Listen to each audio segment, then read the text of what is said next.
Morning, everybody. Oh, come on. I've had 3 cups of coffee already this morning. I'm bouncing off the walls. I'd like to hear a resounding good morning back. So good morning, everybody. Good morning. Hey, thanks so much. It is a beautiful Charles County day. It couldn't be more picture perfect out there. When I was in the Navy, we used to have a saying, it's a fine Navy day. But that usually meant the weather was really nasty and cloudy and spitting at you, and the ship was going from side to side, and it was pitching up and down. So it meant exactly the opposite. But here in Charles County, the weather is gorgeous, and I hope you all get a chance to get outside and take advantage of it at some point today. Where's my HR team? Raise your hand. All right, so it's a wellness thing I'm talking about, right? Get outside and walk around and enjoy that nice weather. I am Mark Belton. I'm your county administrator. And what I was asked to do today was to kind of open the program, talk for a few minutes about a few things, and in so doing, let you know a little bit about myself. Some of you know me already, but I'll just mention a few things. The first thing I wanted to do, though, to kind of set the tone for the day is point out how in Charles County government, as in every government organization I've ever worked, we don't ever get anything done working by ourselves. We have to work together in partnership with other people as a team to actually get the result we're after. So I want everybody to stand up. Find somebody close to you that doesn't work in your same unit and introduce yourself. Take a minute.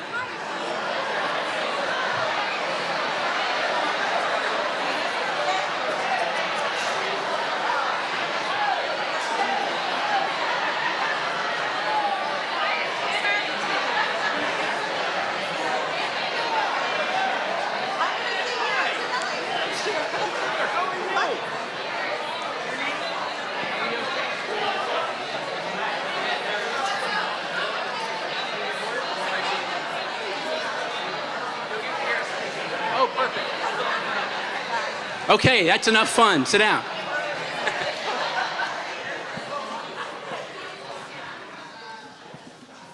All right, that was great, but please remember the point I made. It's important that we all work together, make these connections. We're all on the same team, pulling the oars so the boat all goes in the same direction.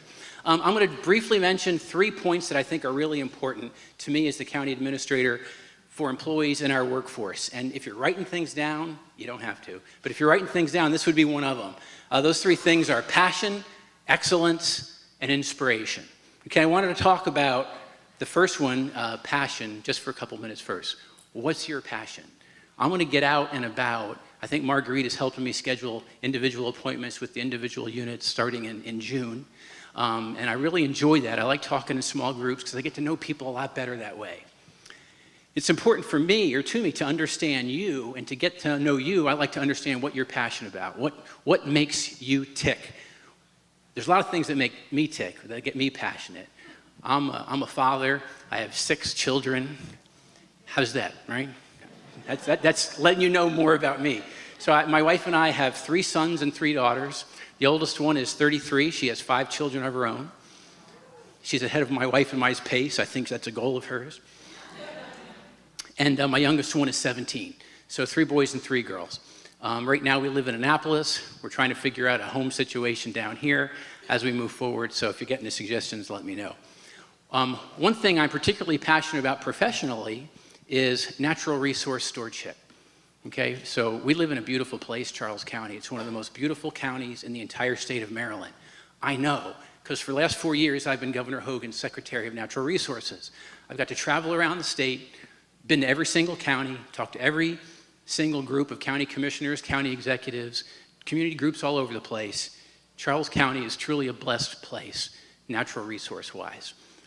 When I was little, we used to have a saying, and those of you who are as old as I am will remember it. So this is one of those call and response points. I'm going to say 2 words, and you tell me the 2 words that come after it. You're going to know this, I swear. So, no deposit. Yeah, you got it. Let's try it a little louder. No deposit. No return. How about that? You guys are great. So when I was a young kid, I used to get spending money so I could buy Slurpees at 7-Eleven and baseball cards and things like that by taking my bike with my buddies and going up and down the highway and collecting aluminum cans and glass bottles. Everybody would throw their glass bottles, their Coke bottles outside the car windows. They went down the highway. And so we would gather all these Coke bottles that said no deposit, no return on them, and we'd take them to the 7-Eleven and we'd get 5 cents for each one. And we would keep those aluminum cans, we would smash them down to save space, we would take them to the recycling center, and we would get some money for them. And we made an entire basketball court, my buddies and I did, with money we got from aluminum cans and Coke bottles. But the point here is that we shouldn't be using up our natural resources. We shouldn't be using up the things we've been given. We should make a deposit, make them better, so that they're better than when we found them in the first place for our future generations. So that's something I'm passionate about, and I wanted to share that with you. It's important for me that you all have passion in the job you do, the job that you've been assigned here in Charles County government. So when I get around to meet you all, I'm going to ask you that question. What makes you passionate? What makes you tick? It's important for me to understand that. So let me go to the next one. Excellence. I strive to be excellent at everything I do. Another catchphrase you can write down if you're writing stuff down is sharpen the saw. How many people have heard that before? Wow. Okay. A big 0. So sharpen the saw is one of the 7 habits of highly effective people that a man named Stephen Covey wrote about many years ago, and it's still very applicable today. It's the 7th habit of highly effective people, according to Mr. Covey. And sharpen the saw means to always improve yourself, right? You're sharpening the tool that you use. Your mind is a tool. Your body is a tool. Help yourself get better at what you do every day. Take advantage of the training opportunities that are sent your way. Take advantage of the well-being and health opportunities that come your way. Always improve yourself to become excellent. When I was a little kid collecting bottles and cans, my mom would tell me, Mark, when you grow up, you can be whatever you want to be in this country, but I want you to be the most excellent person doing that job in the whole world. So she would say, if you want to be a sailor, you'd be the best sailor you can possibly be. If you want to dig ditches for a living, you'd be the best ditch digger you can possibly be. And if you want to be the best baseball player in the world, be the best one. All right, so I decided I wanted to be a sailor. And I joined the Navy when I was 17. And I decided I wanted to be the best sailor I could possibly be. And so I became, and here's another one of those catchphrases, brilliant on the basics. You're going to hear more about that from me in the future. Brilliant on the basics. The basics of what you do make you an expert in that field. So I want all of our employees to be brilliant at the basics of their job as they become excellence and sharpen the saw to get better every day. Excellence to me also means you avoid certain behaviors. And there's 4 things that I like to call cancers of behavior because they really make people that are excellent not excellent. They really take the wind out of people's sails. They pop people's balloons. They bring them down. And you'll hear more about these in the future from me too. But those 4 cancers for me, and you can write these down too, are criticism, complaining, negative competing as opposed to positive competing. Competition can be good, but negative competing is a bad thing. And negatively comparing. All right? We'll talk about those more as I get around the workforce in the future. So, the last thing I wanted to mention was inspiration. And this is my favorite one because I've got a lot of role models, people I've met through the years that I really admire. And you do too, whether you know it or not. And so what I like to do is get around the workforce and talk to you about your passions and find out who inspires you, what inspires you. And I want to give you 2 or 3 or 4 or however many I've got time for of the things that inspire me as a person. People, not necessarily people you read about in books or see on TV. In many cases that's true, but people that I've gotten the chance to know over my career and life that really make a difference for me. And I'm going to mention a few of them. The first is a guy named Wayne Gilchrist. Who knows Wayne Gilchrist or who he is? Yeah? A few of you. I was with Wayne this past Friday, and he's been a friend of mine for a long time. Wayne used to represent Charles County in the United States Congress. So he was our congressman at one point. Then it's been redistricted a few times, and now the 1st District of Maryland no longer includes Charles County, but it did at one point, and he was our congressman here. He was a school teacher by trade. Actually, he was in the Peace Corps. Then he became a school teacher, and he decided he wanted to run for Congress. Anybody can do it, and he did. He lost the first time, but he was persistent, and he won the second time. And he became congressman for a very long time, more than a decade. And he was a champion of natural stewardship type causes, which is what interested me in Wayne. And then he really decided to take a stand in Congress because he was elected as a Republican, but he was very much an environmental advocate. And those two didn't go together very well at the time. But he stuck with his cause. He was more true to the environmental cause than he was to the Republican causes. And he took a lot of heat for that. And eventually, he was beaten, and someone else became the congressman. And so he went back to school teaching, and today he teaches environmental education in Kennedyville, Maryland, in Kent County. He's one of my favorite people, and I got to have lunch with him Friday, and that really was a great day for me because he's one of my favorite people. Second person who inspires me, Al Bunbury. Who knows Al Bunbury? All right, baseball player knows Al Bunbury. So raise your high. I want to see how many people recognize the name. Okay, thanks.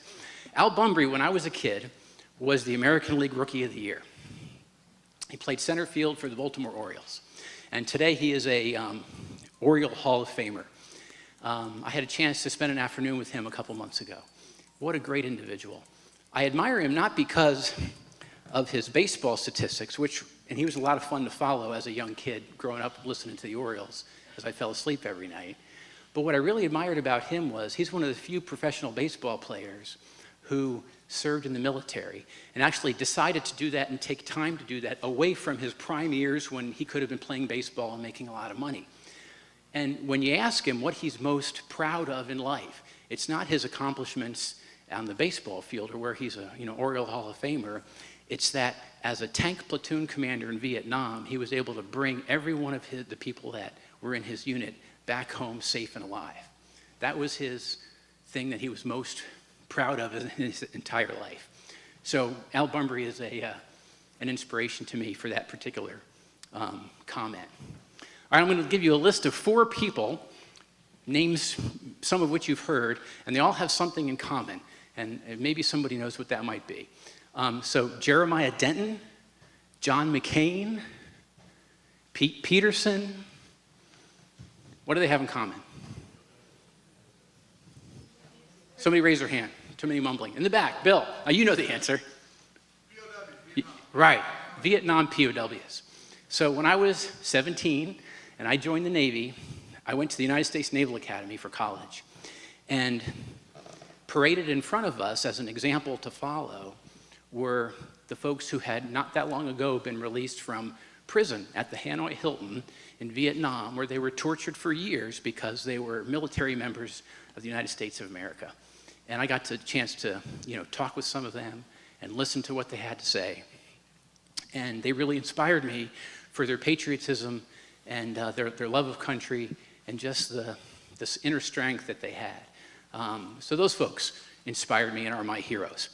And I'm going to list 2 more that kind of go together, that tells you a little bit about me and a little bit about what I think is important for Charles County as we move forward.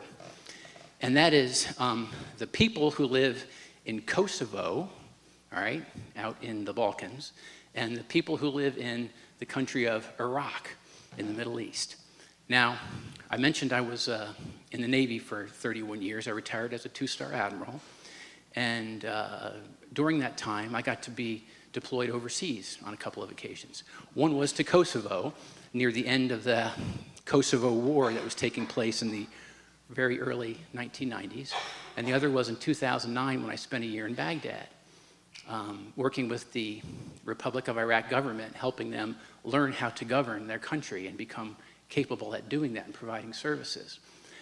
What I was most impressed with about the citizens of the people who live in those countries is their triumph through adversity. The fact that here they have all these different divisive forces working on them. In Kosovo, it was Serbians versus Albanians, Catholics versus Muslim. In Iraq, it was Shia Muslim versus Sunni Muslim, tribal influences, that type of thing. Yet they were able to come together over time, throw out those negative influences, and move together as a people. And when I look at Charles County, it's one of the most exciting, to me, places in the state of Maryland. We are pretty much the most diverse county in the entire state. one of the 2 fastest growing counties in the state. So we have growing pains that we're going through. And a lot of forces sometimes that try to divide us. But in county government, it's our job to stay on purpose, stay on track, work together to get things done, and overcome those forces of divisiveness to provide excellence in services to the citizens of our county. So that's a long conversation. I didn't think I would take this long, but I wanted you to understand some of the things that were important to me, some of the things that inspire me. And then later on, when I get around the county to talk to you all in individual groups, we'll talk more about all of those things. So that's me. Can we go back to the agenda? Thank you, Deb. I'm going to mess you up and not do what I asked earlier. Nice try. We'll get there. And I'm trying real hard to stay within these taped marks that the public affairs group tried to contain me in here, so I'm doing a good job so far. So this is our agenda this morning. It's a really exciting group of subjects, and I think you guys will get a lot out of it. I'm really glad to see the size of the crowd here today. So, we just finished the first one. I'm going to introduce a couple folks here in a second. We're going to talk about high-performing organizations. Our Deputy County Administrator, Deb Hall, is going to talk about that, which is a subject I know that's been talked about a lot in the past, one that I want to tell you I'm very excited about and support and want to see us move forward to the next phase in. Jenny and Jake are going to talk about the fiscal year 20 budget, and there's good news there. I know the county commissioners worked really hard with staff to get that approved over the last several months really, but just recently approved it. We're going to talk about the part-time committee and an update there. So some of their recommendations got approved. Talk about technology updates, more information from the HR department. Steve Kai-Ziegler is going to talk about the space needs study that's going on. Then, of course, we want to get to one of the most important parts of the day, which is answer your questions, so you get to hear what you want to hear today. And so with that, let me introduce a couple folks. Wes, can you stand up? So Wes Adams, there he is. Wes Adams is our new county attorney. Everybody clap for him and say hi.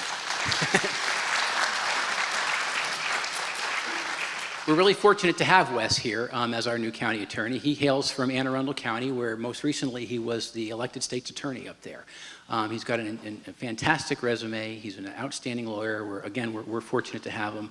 One thing you don't know or may not know about Wes is he used to play professional baseball. So when you get a chance to talk to him, ask him about that. You may need some time, but ask him about it.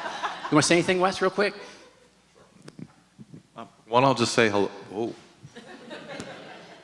I have to get in the square. One, I'll just say hello. Thank you. I will tell you that I've been here for 8 days. This is the warmest, most decent place I've ever walked into at a new time.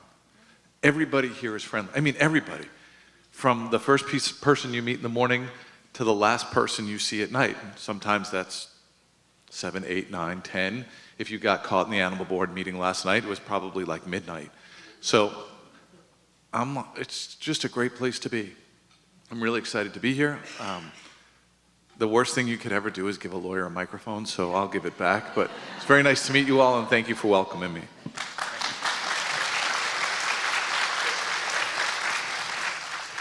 Now we're kind of giving a preview of this next person we're interviewing.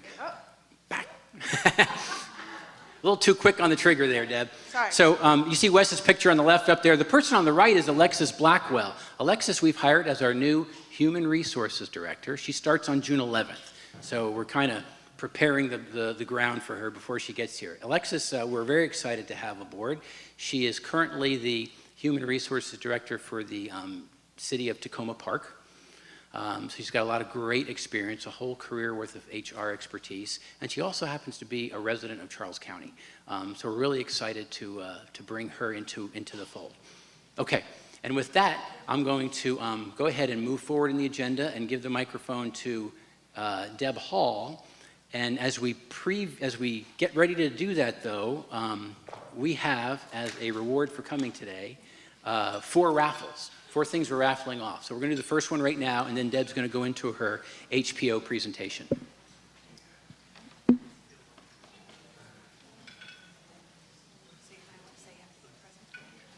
All right, Deb reminds me that I might want to say you have to be present to win.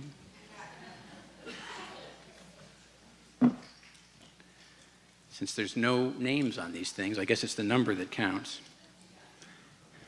And since we probably want to get it right, I need to wear my glasses. That's one thing about me I didn't want you to know. The first prize.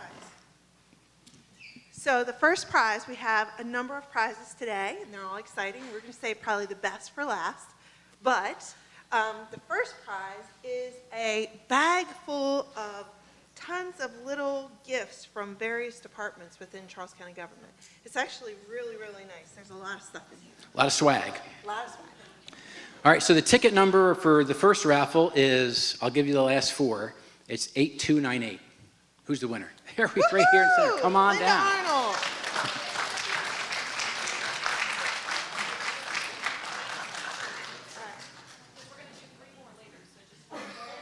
Oh yeah, everybody, don't throw away your tickets. As I mentioned, we have 4 raffles today. That's the first of them. Just because we picked one doesn't mean you've lost. Those people who still have tickets, keep them. You'll win something perhaps later. So Deb, I'm going to turn it over to you to talk about the high performance organizations. I'm going to use your microphone. So we just switch back and forth. Good morning, everybody. Ooh, that's loud. I always feel like they're so loud. But I recognize you want to hear me. So I want to talk just a minute about the high-performing organizational model. We've had lots of questions. Actually, people have come up to me, but I understand from Megan, the HR committee has asked this question a number of times. Are we continuing with our high-performing organizational model? And the answer is an emphatic yes. We've spent a lot of time, probably 3 years in the last administration, and I wanted to take just a minute. It's funny because our last county administrator, we were very different. I loved details. He was very big picture. He hated this chart. I love this chart. But this chart really just shows you, and I know you can't see it all, but you can see there's a lot of little writing all over it.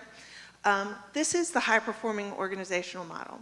It will take us 10 years to get through all the things that are on this chart. Actually, right now, we're in this little square, right here.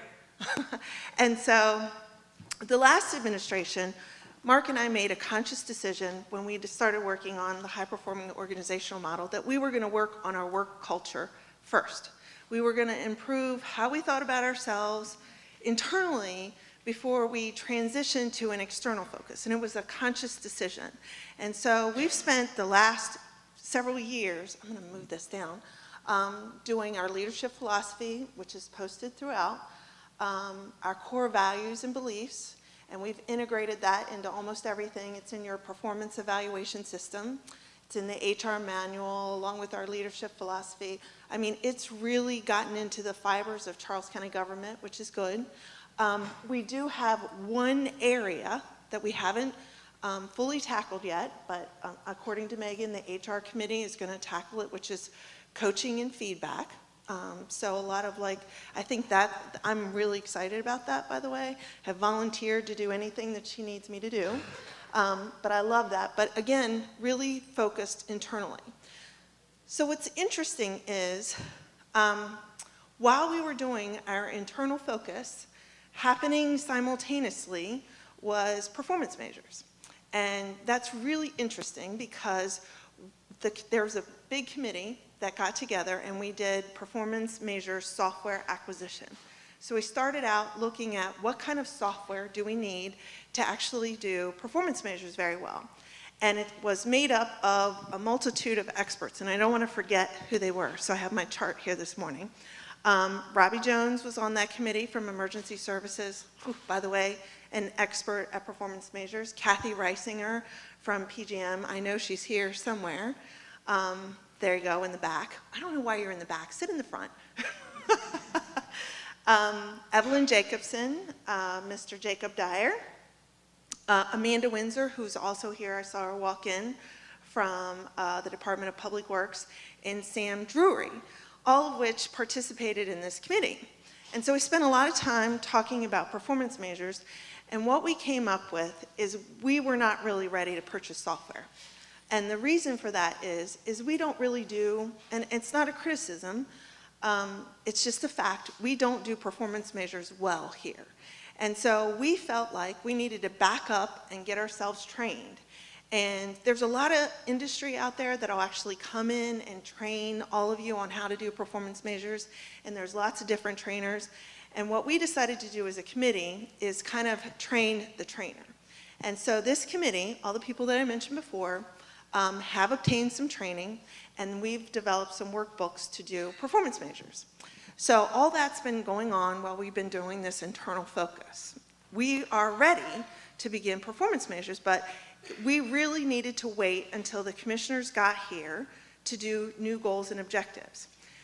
We weren't sure if we were going to transition boards, and in fact, we do have 3 new commissioners, and so they don't have the same goals as the last set of commissioners. So it didn't really make sense to start performance measures until we actually got our new set of commissioners in. Then they needed to have their goal session, which they had in February. They've published those goals. When they do the goals, each department, planning, growth management, economic development, everybody, each department will start working on their objectives to achieve the goals, and they'll create an action plan.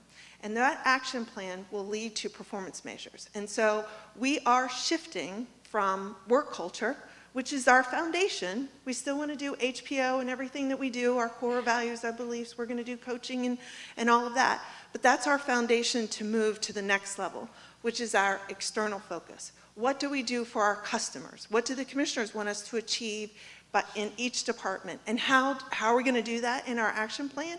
And then how are we going to measure it? And ultimately, when we do those performance measures, they're going to be out on our website. We're going to let all of our customers know how well we're performing. And so I just want to open it up for questions.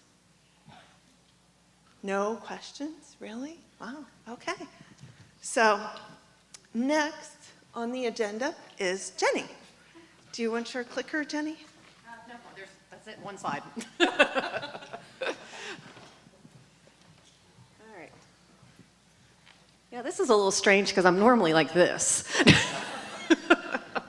All right, so our budget was adopted on May 14th at $425 million, and you can see the little slice there for county government. We're going to try to just focus on that today.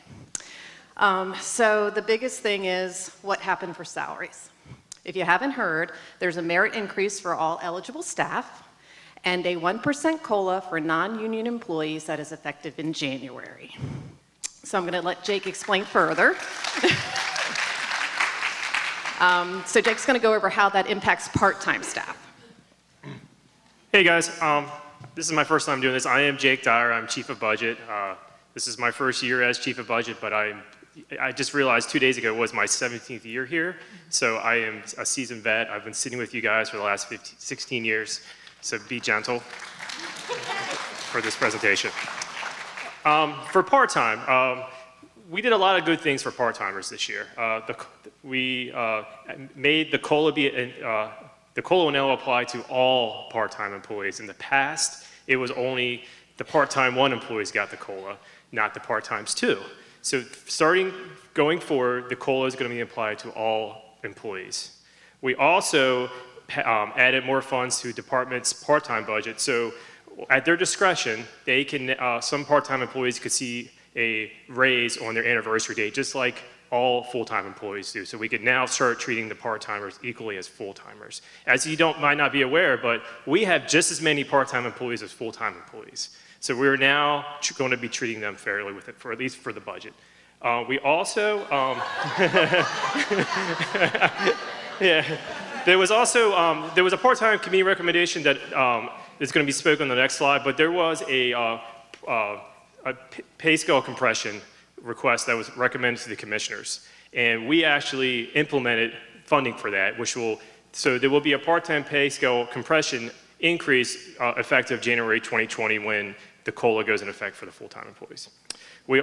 So Sam and Elaine will talk more about that next. We also included in the budget the minimum wage increase that's going to go in. So those of you might know that state legislation increased the minimum wage from $10.10 to eventually $15 in about 4 or 5 years. In January 2020, it's going to go up from $10.10 to $11. So we increased the budgets for that, and we also are going to adjust the scale throughout. So all part-timers should get an increase instead of just the ones that are making $10.10. And now I'm going to turn it over to All right, so I just wanted to touch back on the COLA for a little bit because I think there was some confusion with that and it kind of came up at the last minute. So when we presented the proposed FY 2020 budget, there was not a COLA in it because we couldn't afford it. In the back of our minds, we were thinking, oh, maybe after we get our income tax numbers and maybe we would go in front of the commissioners mid-year to request it. Then at the last minute, it was requested to be added to the budget. We had given the commissioners $340,000 for the, what we considered to be commissioner priority items. So if there was something that wasn't in the budget that they wanted, they could make a proposal. 1% COLA for a whole year cost about $800,000. So we said, well, maybe we could do it mid-year. So we were still a little bit short, so trying to just come up with a proposal, something we could do to fit it in. We said, well, we can go and look at our turnover estimates and maybe build in a little more turnover. So when we budget salaries, we assume that some people are going to leave during the year, and sometimes people are at the end of their scales and they get replaced with somebody more at the beginning. So we always have a little bit of turnover that we budget for, and so we were just proposing to increase it. I did mention to the commissioners, because they need to know the impacts of any time they make a decision, that if we aren't meeting our turnover estimates, we may have to do delays. We do not anticipate doing it. That was the whole reason we only recommended doing it for a January hire, okay? So we are not anticipating any hiring freezes. Policies and procedures for requesting replacements for positions will remain the same. So that was actually one of the staff questions that came in. And then another question from another employee was why county employees do not receive the same merit and COLA increases as the sheriffs and Board of Education. The simple answer for the sheriff's office is we're legally tied to the state police scale by local law. But their civilian staff does get the same as we do, so they're not treated differently than us. As far as the Board of Education goes, they have their own board, they set their own budget, they get money from us, and they also get money from the state, so sometimes they may get things that are different. All right, so now we're going to get into some non-salary highlights. So a lot of good things happened to this budget, and we actually were able to add a lot of new positions for departments to help you guys assist your customers. The first thing we added that's really important is that we added a new multi-center coordinator for the Billingsley Elementary School Community Center. So the multi-center coordinators won't be as spread as thin. We'll have one more person there. We also added 8 new paramedic/EMT positions, as well as 4 dispatcher positions for emergency services. We added a full-time mail clerk so Central Services can improve security coverage of all county buildings. We also added a new attorney position for the county attorney's office to assist them with the ever-increasing demands on stormwater and water and sewer issues. We added some new positions at the landfill to aid their customers. We added a total of 6 new positions for planning and growth management, which includes 5 positions to meet the Clean Water Act requirements, as well as 1 to assist with building code violations. We added a new broadband manager, which will lead the county's broadband expansion to rural areas of the county. And we also added some new positions to utilities to meet the demands of the growing system and to enhance automation. And now Jenny's going to speak on the other non-position stuff that got added to the budget. All right, just a few more things. So we wanted to point out that there is continued funding for the internship program, which is a program I think a lot of departments enjoy having.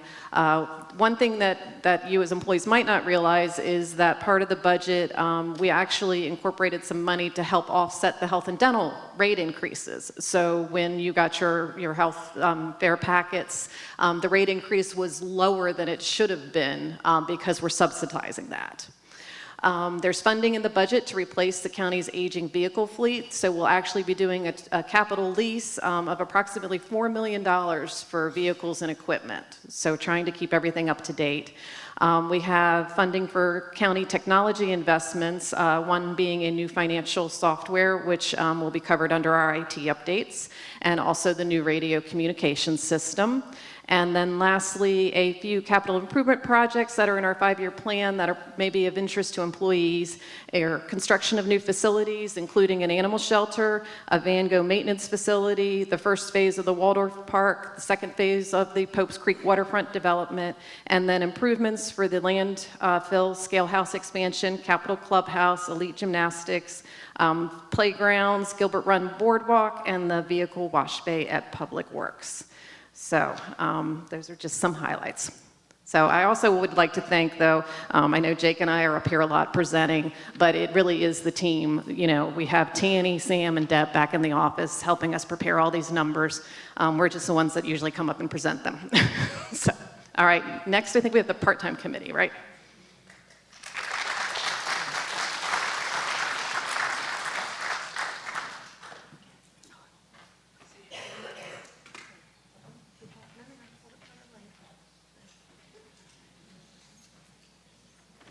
Okay, so we have a drawing for, what's the prize, Deb?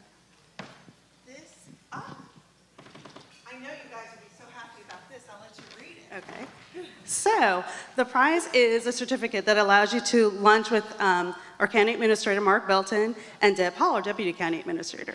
Yay! Yay! Yes, it's even better, yay! So the winning number is 368212. All right, yay!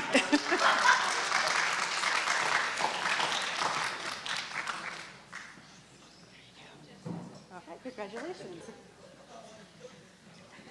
Okay, well, my name is Elaine Pollard, and this is Sam Drury, and we were part of the part-time committee, and we're just going to kind of talk about what the part-time committee was and what we did and the recommendations that we came up with. So back in May of last year, the part-time committee was created with representatives from the departments that have part-timers. So that was Human Resources, Central Services, PGM, Community Services, Rex, RPT, and DPW facilities. And so some of the things that we were tasked with talking about was some of the pay compression. And so what happened is whenever there was a cost of living, a minimum wage increase, the part-time pay scales were only updated for those employees that were below minimum wage. And so people that had been here for a long time, part-timers weren't getting really any pay increases unless the department's budgeted for that. So that was one of the things that we talked about. We also talked about cost of living increases for part-time employees, for part-time 2 employees. And then we also, because some of the departments, even though in the Personnel Policy and Procedures Manual, part-time 1 and 2 are defined, sometimes the interpretation of those definitions was different. And so the committee came up with a way of further defining what a part-time 1 is and a part-time 2 is. And so with that, we came up with 6 recommendations that we presented to the commissioners. And so I'll let Sam kind of talk about those real quick. All right, so the committee came up with several recommendations based on the definitions and, again, looking at the pay and compression issues.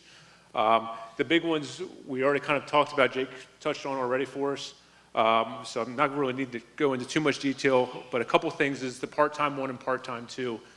We need to figure out, make sure based on their definitions, are part-time 1s truly part-time 1 or are part-time 2s? Again, what we've found is some of the part-time 2s were working year-round. As positions have changed, for us personally in recreation, we have lifeguards that many years ago, they were just worked at the outdoor pools. Now the pools we've got 3 indoor pools and they're working year-round, so they would now be classified as part-time 1. So that's a good example of that one. So over the next couple of months, all the departments will be looking at their part-time 1 and part-time 2 positions to make sure that they're going into the right classifications. And then from there, again, the merit increases. Again, we touched on come January 1st, Both part-time 1 and part-time 2 employees will now receive a merit increase. And then as the minimum wage increases, again, in 2014, it was $7.25. It's now $10.10, and it's on its way up to $15 an hour. So as minimum wage increases, our part-time employees will also receive an increase. So we won't have the same compression issues that we had. Over the past 4 years, anybody that was below minimum wage, basically we just bumped them back up to minimum wage. So where we used to have a difference of maybe $3 to $5 in some of the positions, that has gotten compressed.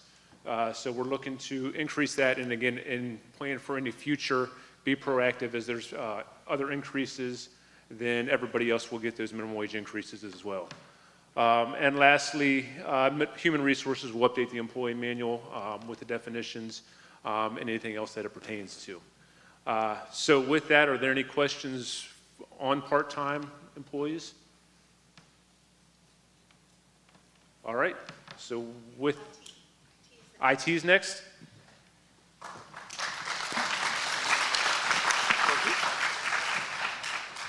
Good morning. Evelyn Jacobson usually does this update, but she's not available today, and she's asked Matt and I to fill in to give the IT updates for everybody. As many of you may or may not know, we're getting 3 new websites in the county. One for our main county website, charlescountymd.gov. Recreation and Parks is getting their website, and Tourism is getting one for them. We have a company called Granicus who's going to be developing the websites for us. Thank you. So you may hear it sometimes called Vision, sometimes called Granicus. We started off, they were Vision, but then they got acquired by Granicus, so now Granicus is the company.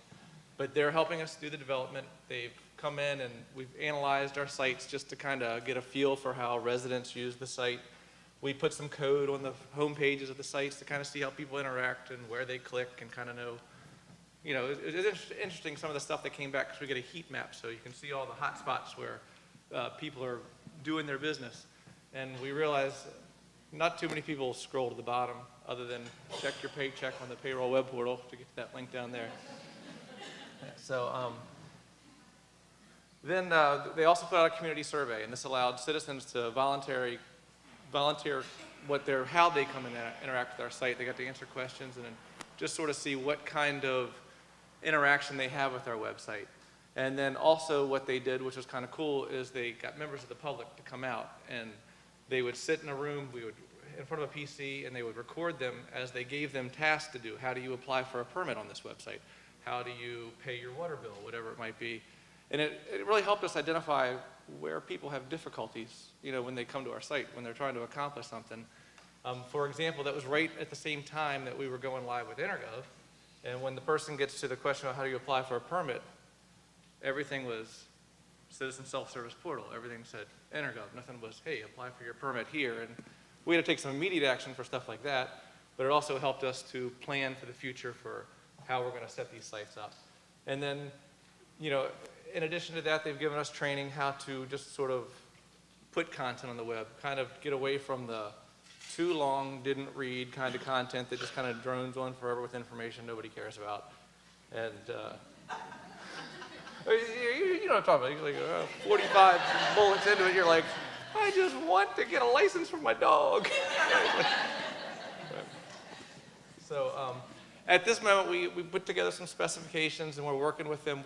We have 3 core teams that are working, one for each site. And on 2 of the sites, the main county site and the Parks and or the Recreation and Parks, I'm really hard to get that in the right order. But the Recreation and Park site, they've come to an agreement on what the specs should be. The county administrator's office is reviewing them, and they'll sign off on them. And the next step would be to get the development for them. Tourism, we still have a couple things we're trying to iron out, so we're not quite ready to sign off on those specs. But due to the merger of these 2 companies, Vision and Granicus, they've told us they've had a lot of employee turnover, and now they've hired new people, they're doing training, their development's taken longer than they would like it to be, but we should still be live on these sites by fall of this year. The next thing we got is our Enterprise Resource Planning System, ERP. What is an ERP? No, really, what is it? I should have read these notes. No, usually the ERP for an organization is all the financial software and your HR software. For us, the financial software is the New World Systems. You guys have probably, some of you have seen the green screen. It's been here for, I think it's 100 years now. And you can't even use a mouse on that system. But the other portion of ERP would be an HR system, full-blown system, which we don't really have. So HR and fiscal put together a team to kind of figure out what kind of specifications do we want in an ERP. And yes, you know, web-enabled, user-friendly, the ability to integrate with existing systems that we have. And they've developed the specifications, and an RFP went out, people responded. We've narrowed it down to, you know, a couple of companies, and we've seen demos from these companies. The companies gave us some references to which we've called, we've talked to them. We've been able to come back, and we'll probably see more demos going along, but that's moving along, so that's where we are now as far as replacing the ERP. And the last thing, this is kind of going along with Mr. Belton's talking about teamwork, Office 365. In the past year, we've implemented Office 365 organizational-wide. That's, you know, Outlook, Word, PowerPoint. You're familiar with these applications. We're going to start rolling out software for collaboration, specifically Teams and SharePoint. Teams is a communication platform that's more for internal use between like departments. It's like an instant messaging, video. You can share files, share screens. I've gone back, it also has lots of animated GIFs and emojis. I mean, Tina will tell you, right? Nothing makes collaboration easier than the well-placed poo emoji, right? When you're going along. Just saying. Yeah, that's right. No, but also the SharePoint has been starting to get rolled out. I think the ERP group has a SharePoint site that they're using. Utilities and IT have a SharePoint site set up. It really helps for like collaboration with projects where people are kind of all over the place, and external agencies can be involved. It's fully integrated with Microsoft products, with 365, and external agencies can get access based on Active Directory accounts that we set up, but we don't have to give people access to the network, but they can still get in and collaborate with us. So it's very convenient. If you guys, like it's rolling out kind of as, you know, one department at a time, but if you have an immediate need for any of this, put in an IT work request and somebody can kind of analyze what you need and help you get the software you need. Thanks, Bill. I'm Matt Goddard, the IT security specialist for Charles County. We just have a couple of items I'd like to share with you all for general awareness purposes. We are seeing an increase in malicious email, specifically spear phishing, Bitcoin extortion emails, and credential harvesting emails. Spear phishing is the sending of emails designed to impersonate a known or trusted sender in order to trick the recipient into taking a specific action, typically sending of personal information or sending them money. We have seen two general cases of spear phishing emails arrive. The first case are emails being sent to employees impersonating a supervisor or director, asking them to take action to do something. Generally, the emails will come in and say, hey, do you have a minute to take care of something for me? If replied to, they'll then follow up with a question like, hey, can you go out and buy 4 gift cards? Max out that credit card, send me the codes. Or, hey, I need a copy of your W-2. Why don't you send that to me as well? The second case are emails coming in masquerading as employees. A little similar in this case, where they're also asking for, hey, I need a copy of my W-2, or I need a copy of this other, employment document. They'll also come in and ask for things like, hey, I need to change my direct deposit to this new account. So please be on the lookout for those. Remember, if you receive an email from a county employee asking you to break county policy and procedure, there's a good chance it's not legitimate. Yes. So back in February, we put in place an additional control to help employees identify spear phishing emails. This control is in the form of a banner that we now place in all external emails that are coming in from outside county systems or trusted county service providers. We put this in place because some email clients we use do not clearly display the full email address of the sender at all times. Please be very careful with any email claiming to be from a county employee that has this banner marked in the body. The next type of email we're seeing a lot of nowadays are Bitcoin extortion emails. These emails come in, they claim to have compromised your PC, to have all your data, to have your password, and to have other damaging information on you that they're going to release unless you pay up. They ask for typically about $1,000 or so in Bitcoin, which is a common digital currency. We ask that if you receive these emails, do not reply and please forward them to emailabuse@charlescountymd.gov, and we will investigate. In every case that we've investigated, we've not seen any compromise of any county system or email account. Finally, watch out for credential harvesting emails. What we're seeing are emails coming in claiming to be a contractor or reseller saying, hey, we have an invoice for you to pay. Click this link. If you click the link, it takes you to a document sharing site that hosts a document with another big button in the middle that says, click here to access your secure document. If you click that button, it'll take you to a third non-Microsoft website and ask you to log in with your Office credentials to a fake Microsoft login page. If you go ahead and put your credentials in, they will have then stolen your credentials, and a lot of times they'll come back and say, hey, this password's not correct, please try again. And so you put it in again to confirm, and that's just for them to confirm they have the right password for you. I will say that all legitimate Office login screens that we use are going to be hosted on a Microsoft.com site or a Charles County MD site. As soon as you put your email address in for a username, it will forward you to our internal login page hosted at charlescountymd.gov before you put your password in. So if you're on an Office login page and you put your email address in and it doesn't forward you, watch out. It's not legitimate. If you do put your password in, please change it and call IT Help Desk immediately for assistance. And again, please forward all suspicious emails to emailabuse@charlescountymd.gov. Some other ongoing projects we have in progress are the annual vulnerability assessment. This is where we bring in a third-party or external team of cybersecurity experts who assess our technology infrastructure and give us their opinion of the status of it, and they make recommendations on how to improve. Because no matter how good we are, we can always improve. This year's assessment is nearing the end, and we're looking forward to hearing those results. Finally, be on the lookout for our emails from our information security awareness training provider, Security Mentor. These lessons are short 10-minute lessons, and they're designed to give valuable information on how to protect yourself and the county from cybersecurity threats.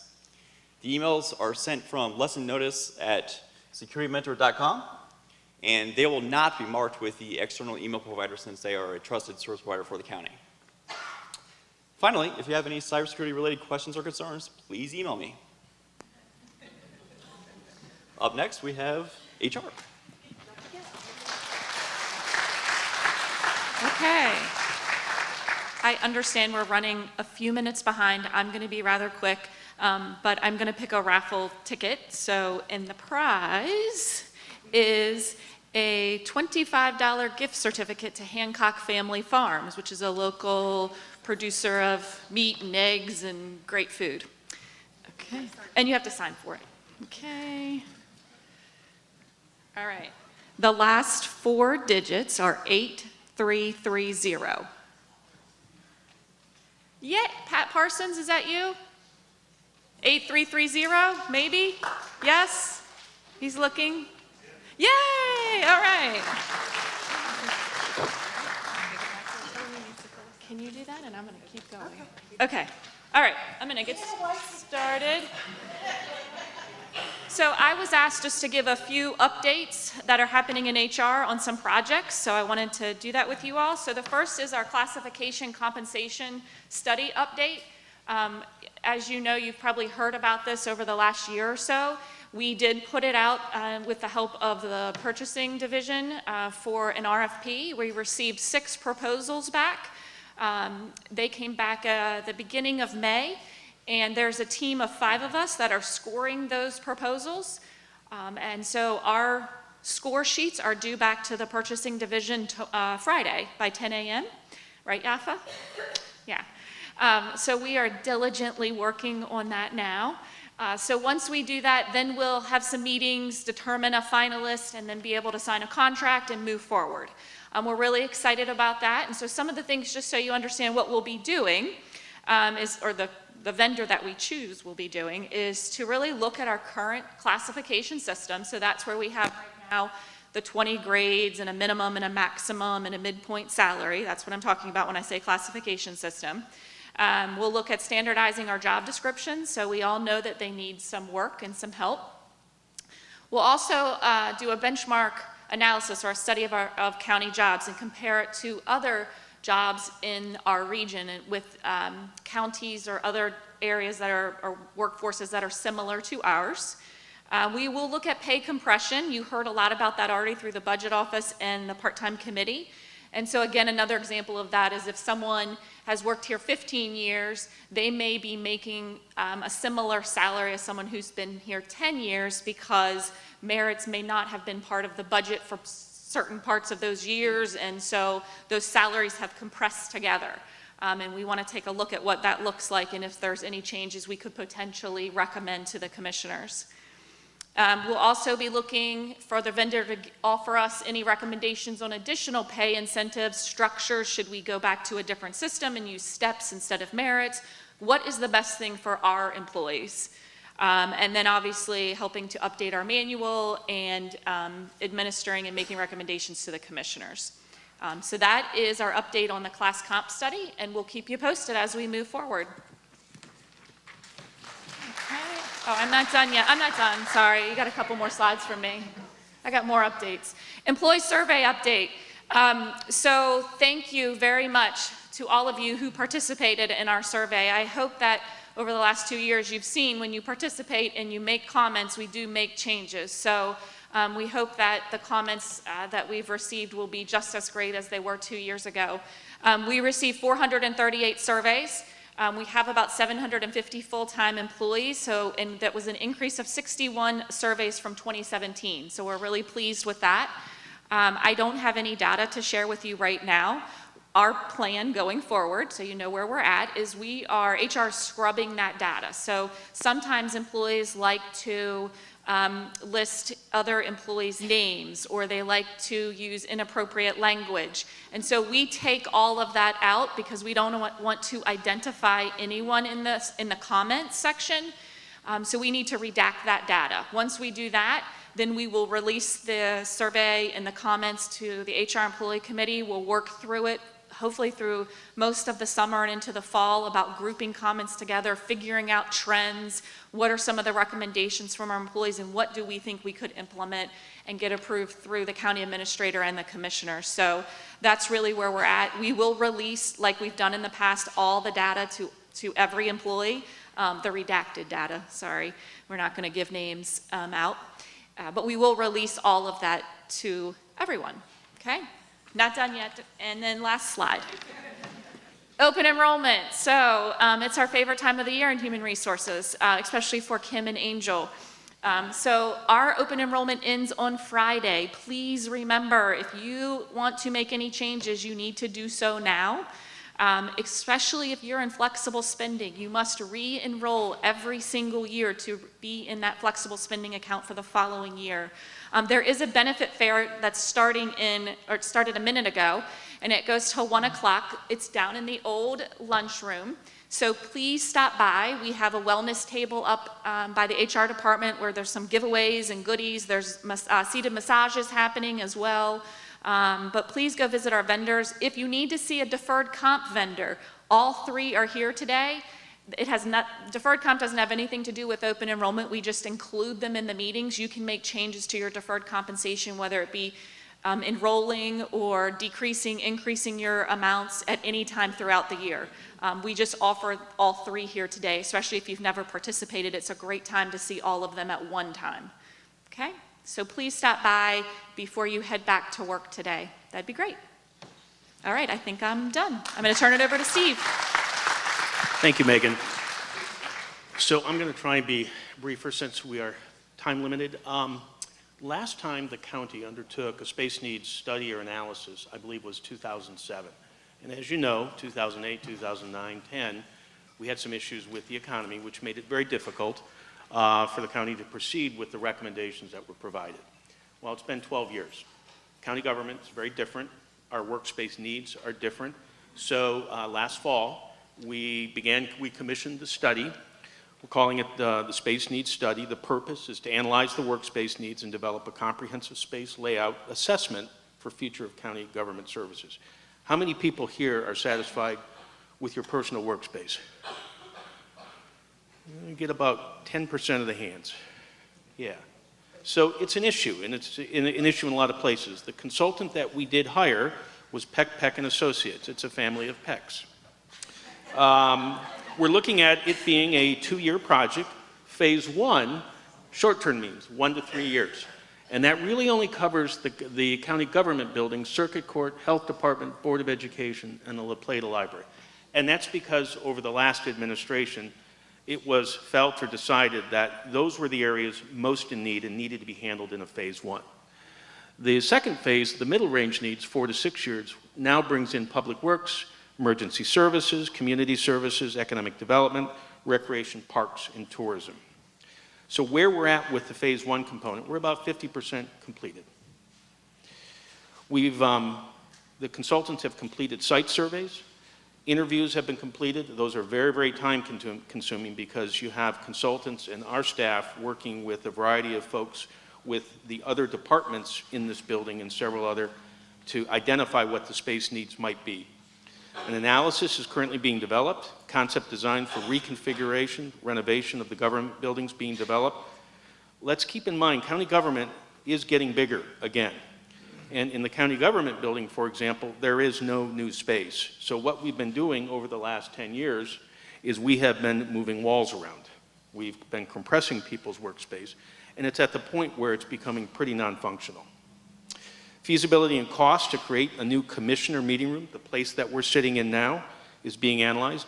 I don't know for anyone who's ever had to do a presentation in front of the commissioners, sometimes we need more than 2 people to sit up here. And it's very awkward to bring a third or a fourth or move people up to the table or back. It's awkward. And so we're developing a short-term priority list and cost estimates. Phase 2 is to begin in late 2019 or early 2020. And that's my brief update. Thank you.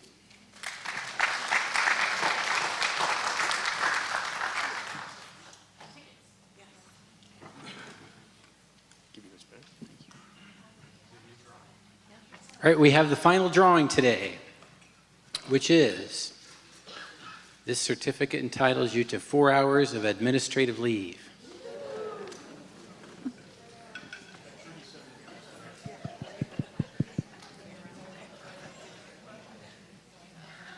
And the winning number is 8295.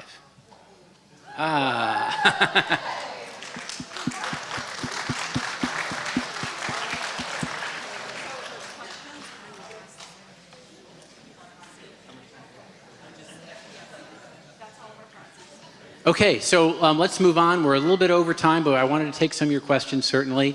So we're going to pass a microphone around if you have any, and we'll try to bring the expert to bear on your question. Any questions this morning? You guys want to get out to the next thing. You want to go to the benefits fair, right? The presentations were so... That's right. The presentations were so informative and inspiring. Remember that word. Okay, so if you don't have any questions this morning, please take some time to visit the benefits fair, as Mrs. Donick just mentioned, and then otherwise get out there and enjoy this beautiful Charles County day. See you all later.